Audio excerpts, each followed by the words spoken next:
Welcome back. In this video, I'll be covering Learning Objective 8.3, explain how normative social influence motivates people to conform.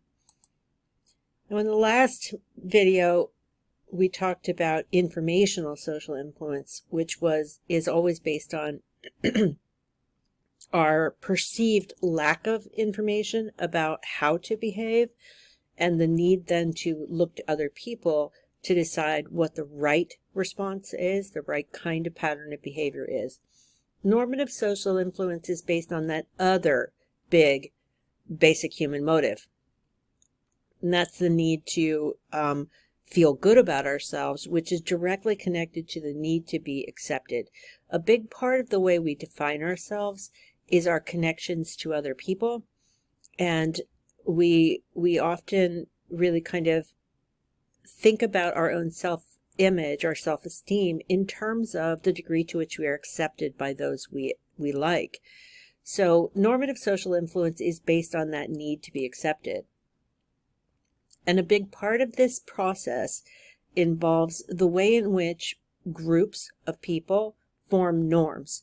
So social norms are defined by our authors as implicit or explicit rules that groups of people have for what's appropriate. What kind of behaviors are you allowed to exhibit? What kind of values? What kind of beliefs do the people who belong in this group express? Sometimes organizations have very explicit rules about what you are to do and wear and say and what kind of things you're supposed to believe in. Other groups are much looser, and it's just implied rules, like, people will be kind of pushed out of the group or invited into the group, but there's no explicit, like, on paper list of rules. But, we're exposed to both of those. The groups that we belong to, the interactions we have with friends, with family, with our workplaces and so on, are really governed by sometimes very explicit social norms and sometimes very fluid, implicit ones. Without them, so before you get all down on social norms, if there were no social norms, there would be absolute chaos, complete chaos. If you couldn't count on people to do some of the things that make our lives easier for each other, from the simplest things like the norms in U.S. culture, normally, anyway. If you are walking up a stairway, which side of the stairs are you supposed to be on? Now, most people will answer that question, you should be on the right-hand side. Whether you're going up or you're going down, you should be on the right-hand side. And, if you want to see people get really super confused the next time you're on a staircase, walk up the left side and you'll get a lot of nasty looks. Even on sidewalks, our tendency is to stay on the right. We also drive on the right-hand side. If you go to cultures where driving is on the left, there's also a tendency to walk the sidewalk and to walk staircases with the same social norm. So, we often don't even notice social norms unless someone is breaking them. And then we're like, whoa, what is wrong with that person? Why are they doing that? And it's often, the next step is they're weird and we should exclude them, right? So social norms are really about this idea that there are certain things you should do, certain things you shouldn't do. And the group has decided what those rules are. Now, normative social influence is the way in which other people, through their behaviors, either implicitly or explicitly, they're going to push you in a specific direction. And the implication is if you don't follow, you're out, or you will be low status. So you may be, very consciously engaging in normative conformity in order to curry favor with the group, to rise through the ranks of that group. You may not believe in what you're doing at all, but you want the benefits of being in the group. And over time, you may come to, convince yourself through observing your own behavior that the norms are appropriate, that they're right. But, the end result is the same. You're going to conform in order to stay in the group and be accepted by them. So this type of conformity does tend to lead to high degrees of public compliance, meaning you may not have any valuing for the rule, whatever the rule is. Like, there were years ago, I have no idea which sorority it was, but there was always a day of the week where I would notice certain students were super dressed up, like in heels, full makeup, fancy hair, nice outfit. And it was always the same day of the week, and it was only certain women. And I finally, asked, so what's with dress up day? and one of them just rolled their eyes and said, it's a sorority rule. We have to dress up before chapter. And then now they think we have to be dressed up the whole day. And you could tell they didn't like it, but they also liked their sorority and they wanted to stay in their sorority. So they were conforming even though they didn't like it. That's the essence of public conformity. But they complained about it bitterly, that they had to do this thing for no good reason, right? So it doesn't necessarily mean that you're going to have private acceptance. Now, I ran into one of the women, though. She was like, I really, really like it. I like the fact that one day a week we treat as special. And she had a very clear, cogent, rational sounding reason for the dress-up code, for why it was required. And in that case, you had private acceptance, but it's not necessary when, for this kind of for normative social influence to be in play. You may or may not agree with it, but you'll go along because you don't want the consequences of being tossed out of the group. Now, the classic experiment demonstrating normative conformity was research conducted by Solomon Asch. But an experiment is not a public opinion poll. It examines behavior under the pressure of social forces, as the experiment of Solomon Asch reveals. The experiment you'll be taking part in today involves the perception of lengths of lines.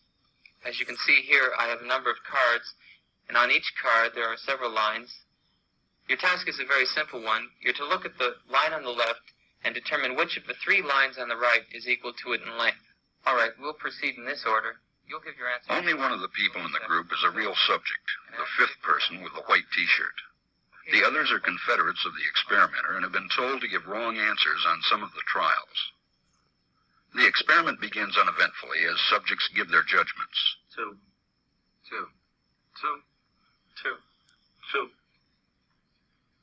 Three. But on the third trial, something happens. Two.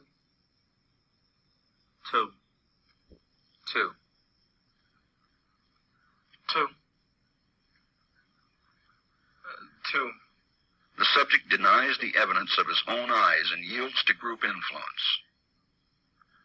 Asch found subjects went along with the group on 37% of the critical trials. But he found through interviews that they went along with the group for different reasons. One. They must be right. There are four of them and one of me. One. This subject's yielding is based on a distortion of his judgment. He genuinely believes that the group is correct. One.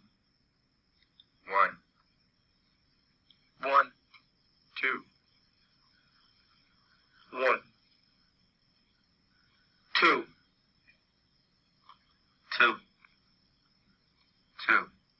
I know they're wrong, but why should I make waves? In this case, the subject knows he is right, but goes along to avoid the discomfort of disagreeing with the group. Here, the distortion is at the level of his response. Two.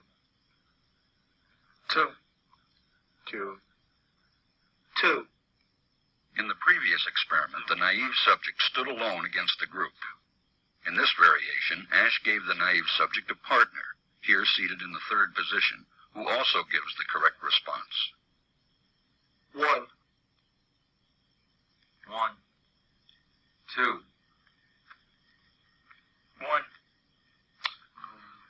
2.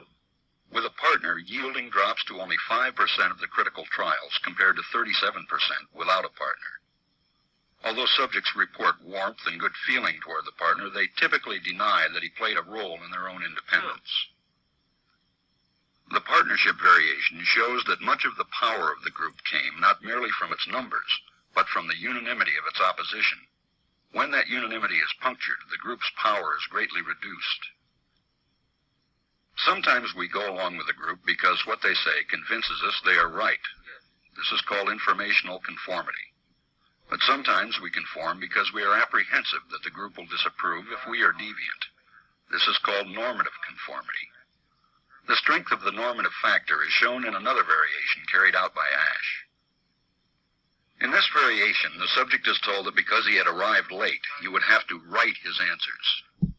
Subjects in this private response experiment are exposed to the same amount of misleading information as other subjects, but they are immune from any possible criticism by the group. One. And this enormously reduces the pressure to conform.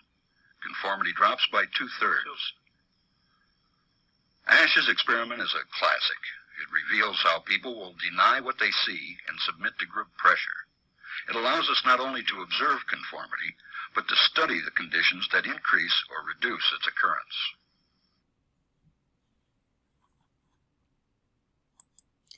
So what Ash found in the original version of the study was that, and this is a common misperception of the Ash study, it wasn't that they conformed completely. It was that they conformed at all that was really interesting. So it was found that, if you look at the whole group of participants, about 76% of the participants conformed at least once on at least one trial, but only 24% never conformed at all. So in that situation, you have to really think about the fact that normative social influence is powerful, but it's not like being brainwashed. It's not that powerful. It's able to sway us because of our concern about the unanimity of the group, even if it's a group of strangers. So the way Ash set it up, these are not, it's a group. They're unanimous in their judgments, but it's not like they're friends, and it's not like it's a high value group.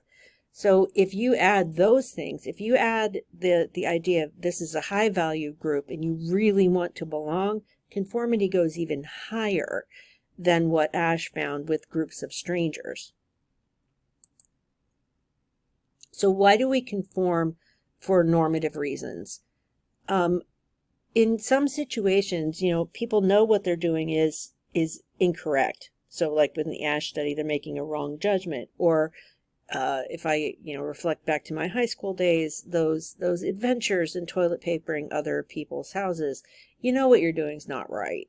But you go along because you don't want to look like you're the odd person out. Or you don't want to look foolish. That motive is really pretty powerful. Even if you don't want to do what you're doing, you may do it so that you don't rock the boat, so that you don't get socially excluded. Normative pressure typically results in what's called public compliance, without kind of converting the person in terms of their underlying beliefs and values. So people will publicly comply all the time to do things that they don't necessarily believe in. And when you give them the opportunity to behave as they want to without the social repercussions, they revert back to their more typical forms of behavior.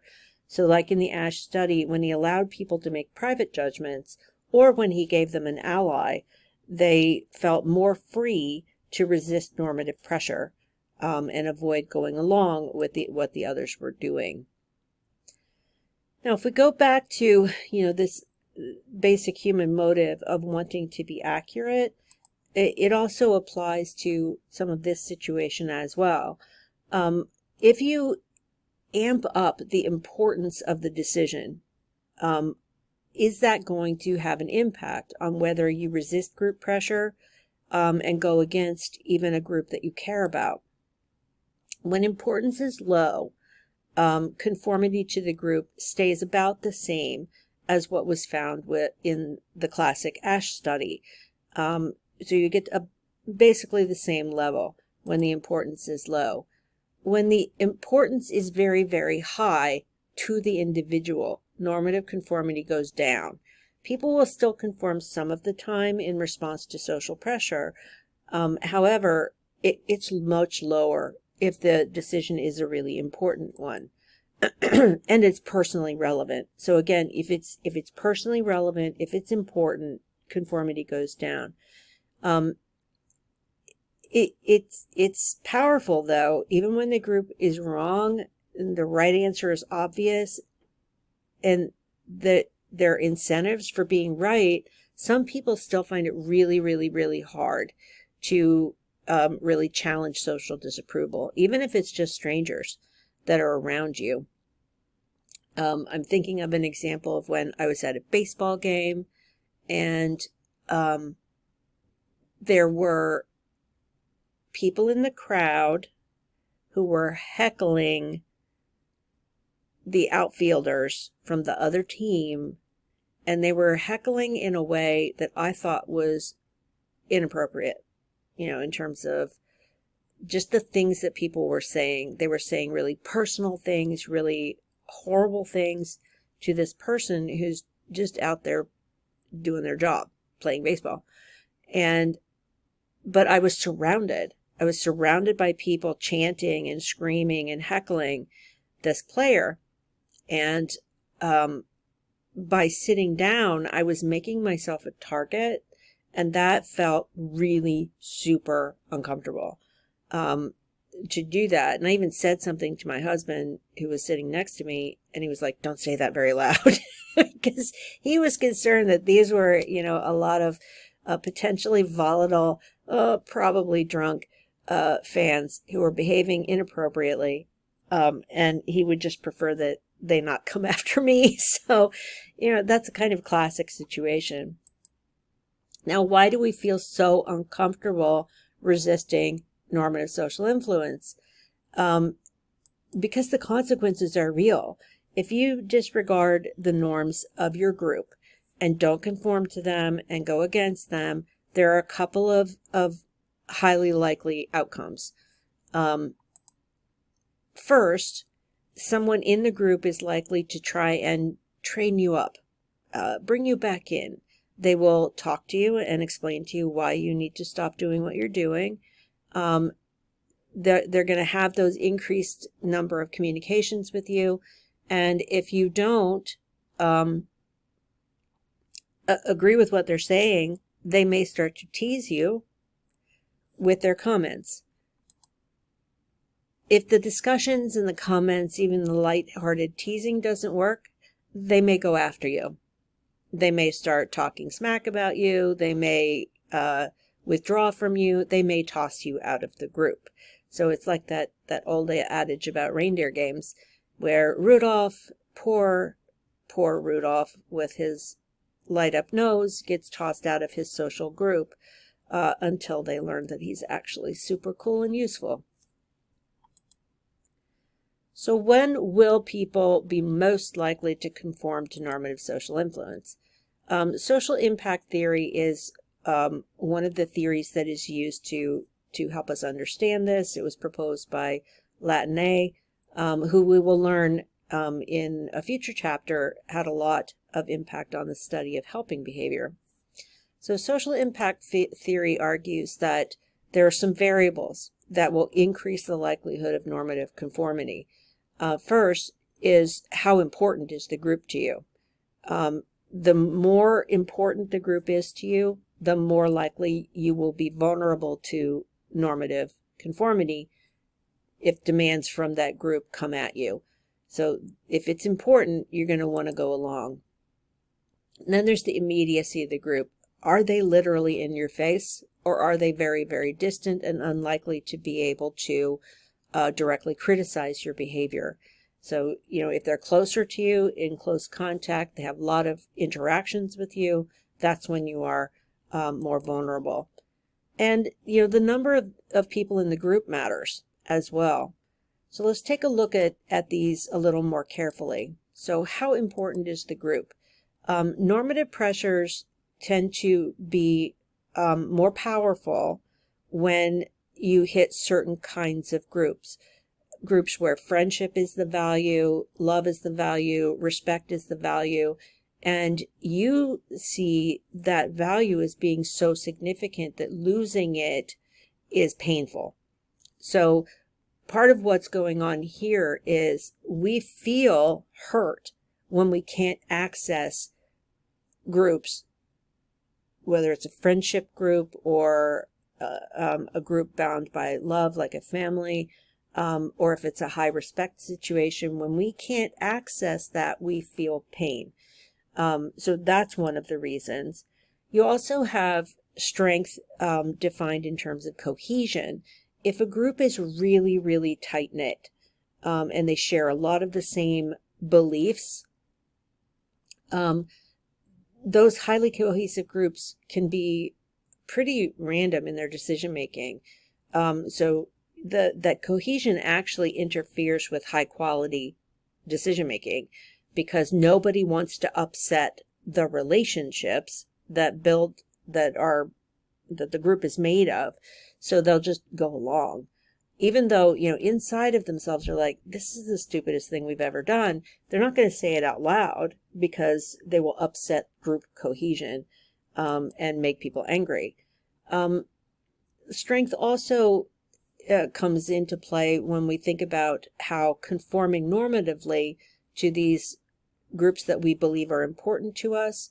If we do it enough, if we do it over time, you can actually start to break rules a little bit now and then, but because you have conformed most of the time, you won't get a lot of consequences. And this is especially true if you have kind of paid your dues by being a good conforming member of the group, by touting the group's values, following every behavioral protocol, and so on. Then you get a break. And they're what psychologists call idiosyncrasy credits. You get to be a little off now and then without being tossed out of the group. If you do that too much, though, then you'll get called on the carpet for it and get in trouble. In terms of immediacy, physically, in terms of space and time, how close are they to you? And this has a lot to do with consequence delivery. So if you're violating the norms of the group, how fast are they going to get at you? How likely are they to see your disobedience? How likely are they to notice it? And how quick and how painful can their response be to your behavior? Conformity increases the closer in physical proximity group members are to you on a daily basis. So if people are always with you, if they can see you, and they're monitoring you, you're more likely to conform kind of religiously to what the group expects. If they only see you occasionally and they don't have a way of kind of tracking what you're doing, which sounds really super creepy, then you're more likely to step over the lines and not obey unless you're then moved into closer proximity. In terms of numbers, how many people are in the group actually matters. Ash and other researchers found that conformity increases to a point as the number of people in the group increases, but it kind of maxes out. Once you hit like 4 or 5 people in the group, conformity doesn't keep increasing forever. It kind of plateaus at 4 or 5. You get much bigger than that, you're really only responding to the 4 or 5 people closest to you anyway. So there's no added benefit to having, say, 50 people in a group versus 5. You hit your maximum normative conformity in that context if you have the influence of a little pod as opposed to a giant one. Also, normative conformity is particularly powerful when you don't have any allies, when you're on your own. So if you haven't had a conversation with another member of the group where you were actually discussing normative behavior and how you don't like following particular norms, and you found out that the person you're talking to also shares that hatred of those particular norms, once you have that alliance, then you can go wink wink and violate the rules, just like they did in the video. But if you have no allies, normative social influence is at its most strong. If everyone in the group says this, but you don't think their answer is right, but everyone has said it, that is a really powerful situation. It makes us very uncomfortable. Ash actually did a follow-up to his conformity experiment where he had 6 of his 7 Confederates gave the wrong answer, where one was right all the time. And you saw a little bit of this in the video. And once people were given that single bit of support, it kind of freed them up. It liberated them to disagree with the majority of the group. They were still uncomfortable, but not nearly as uncomfortable as they were before they had an ally. Now, in yet another version of the Ash study, he wanted to really show, because there were some people who really questioned his results, he wanted to show why it was that people were caving and conforming in the way that they did. And what he did was he have 5 naive participants and 1 Confederate. And the Confederate was consistently giving the wrong answer in the line matching task. And the other people were like, what the heck is wrong with this guy? So like their first response was to try and help him. It's like, no, you must misunderstand the rules. You're not picking one that's most different. You're picking the one that's the same. So first they were like, I'll give you the benefit of the doubt. Maybe you just don't understand the instructions. Well, then he keeps giving the wrong answer, and the rest of the group, it starts to make fun of them. And then if he doesn't cave to being teased, then they get mean. Nothing physical, but they started saying hostile, mean things. So not just gentle teasing, not just giggling, but out loud saying things like, what an idiot, can't even match the lines, that kind of thing. So Ash was demonstrating, why having an ally helps. If you feel like you have at least one person on your side who will stand up for you, then you feel safe to deviate from the norm. That resistance that you see in other people tends to embolden individuals. And, that's a part of resisting normative persuasion. Some researchers have noted that normative conformity is impacted by the type of culture that you're in. Collectivist cultures, there is a somewhat stronger valuing of normative conformity, especially in the public space. So the society you're raised in can predict how frequently normative social influence is successful. It has been found that in collectivist cultures, conformity is actually perceived as a good thing, because it keeps social relationships smooth and shows respect for the other people around you. Whereas in Western cultures like Northern and Western Europe, the US and Canada, there's a stronger tendency to be highly individualistic, and the expectation is you will behave in ways that are consistent with who you are on the inside, i.e., you will not conform just to conform. You need to be authentic as who you are. It would be predicted that culture should have an impact. What's been found is that, and it's not as strong it's not as strong an effect as you might think, but it's still there. So some have done repetitions of the Ash study in a lot of different countries, and what has been found is that people from more collectivist cultures did tend to show somewhat higher rates of conformity than people from individualistic cultures. Now, it's not a massive difference, so it's not like, people from collectivist cultures are falling all over themselves to conform 100% of the time.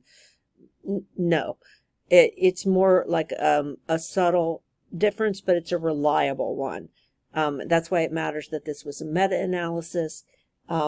It shows that this has been a repeated finding that's been found often enough that it's what scientists call a robust finding, meaning multiple researchers have found the same thing under similarly rigorous designs. So we do find that. Another variable that we need to consider when we're thinking about normative conformity is this idea of minority influence.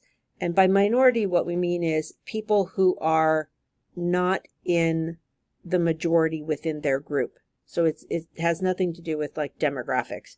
It's more like, let's say you have a 10-person group, 7 people are in favor of a particular policy and 3 people are not.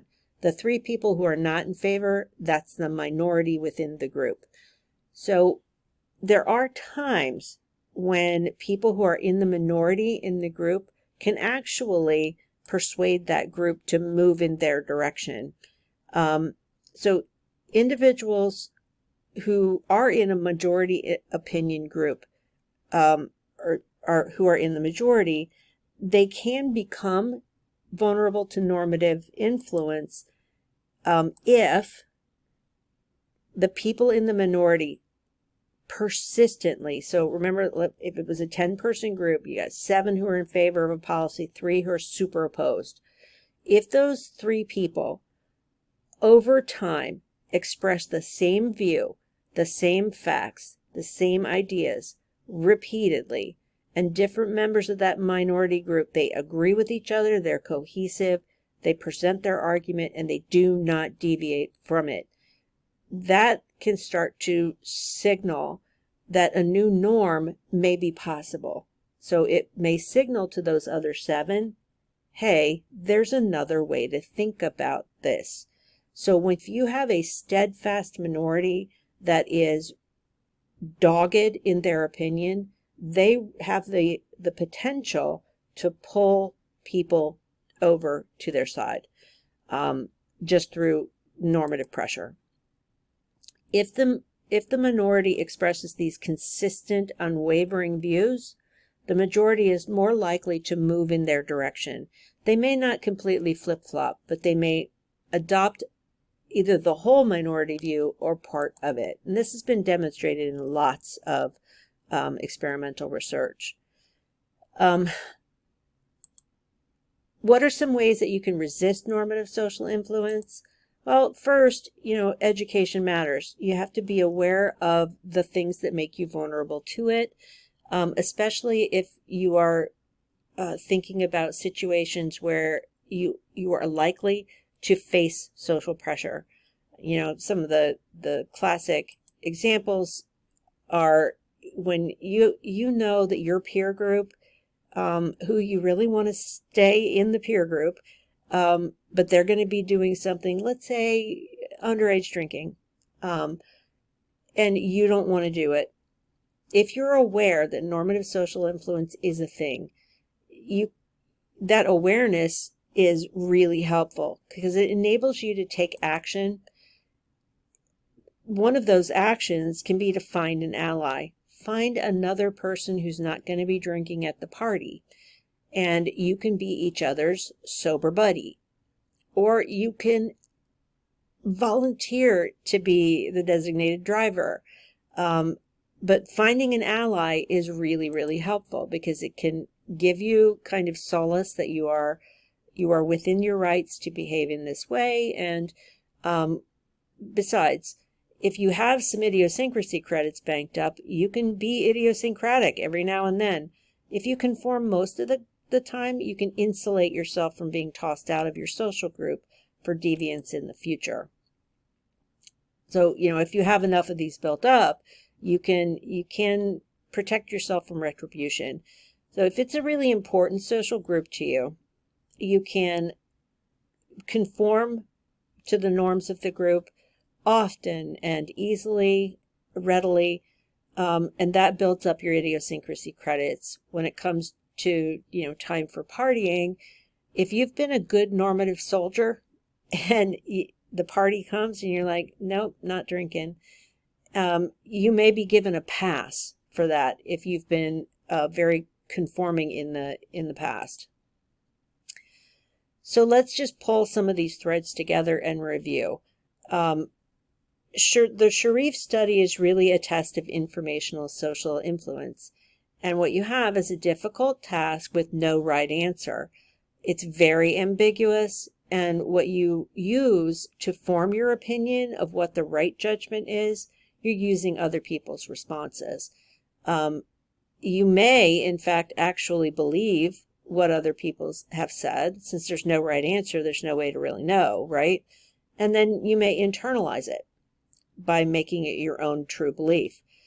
The ASH study is very different in terms of how it's structured. It's governed by normative social influence.